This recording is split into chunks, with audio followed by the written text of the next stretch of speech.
I was born at Breach Hill, which is near Numbnet, Thrubwell, and lived with my mum and dad and my parents on a small holding, a farm, which was called Yew Tree Farm, and then moved to Chewstoke so that I could start school at about 7 years old. So then I literally grew up there. So I knew Morton slightly through cycling through the lanes and picking all the wildflowers. I remember the mill just about, and the mill wheel was moved to Blaise Castle. I think I did go as a teenager to see it there. I remember the lake being started very well and people having to get out of farms. I had an aunt and uncle who lived on a farm where Benbridge is now, which you see when the lake is low, and they were on a farm just opposite, but because of the water was wanting all that, so they were moved to Moat Farm, which is just across the fields there. So I remember that very well. Morton was small. There wasn't a shop.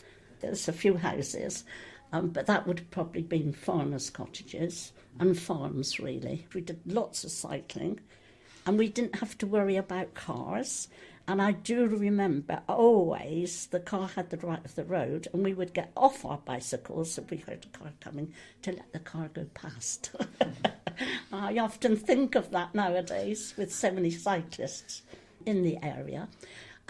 Remember walking towards, which I think must have still been Morton, from Chewstoke, round the lanes, and picking great big bunches of cowslips and bringing them home where we couldn't get any more with both our hands round the stems of them. Great big bunches of cowslips, which doesn't happen really now. Going out and picking in the fields all the blackberries. As a child during the war years, going out and getting the hips and haws to make the syrup for the young babies. And that was all in that Morton area. We had a wonderful time. We did lots of skipping and hopscotch. And can I just tell you one of the little tunes, it's the only one I remember. My mother said, I never should play with the gypsies in the wood. If I did, she would say, naughty little girl to disobey. And we would skip to it.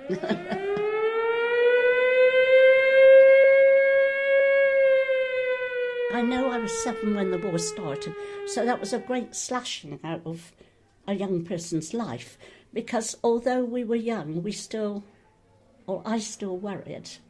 And I was only talking about it, oddly enough, to my son and daughter-in-law last night.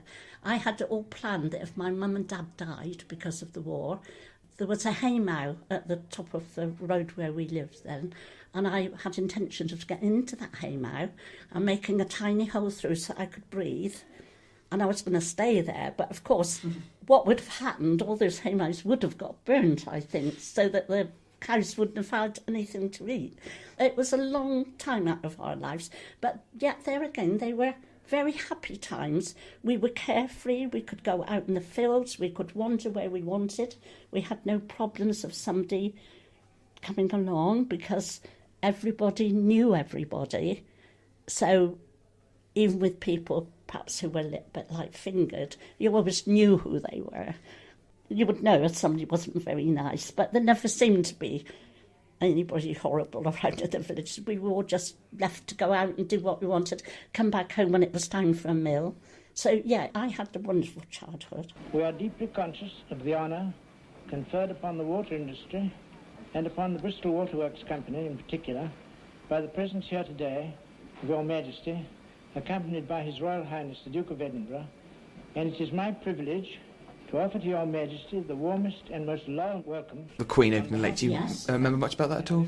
I came back from my honeymoon that day, and my husband and I had actually, we had sort of watched the lake being made anyhow, which was very interesting.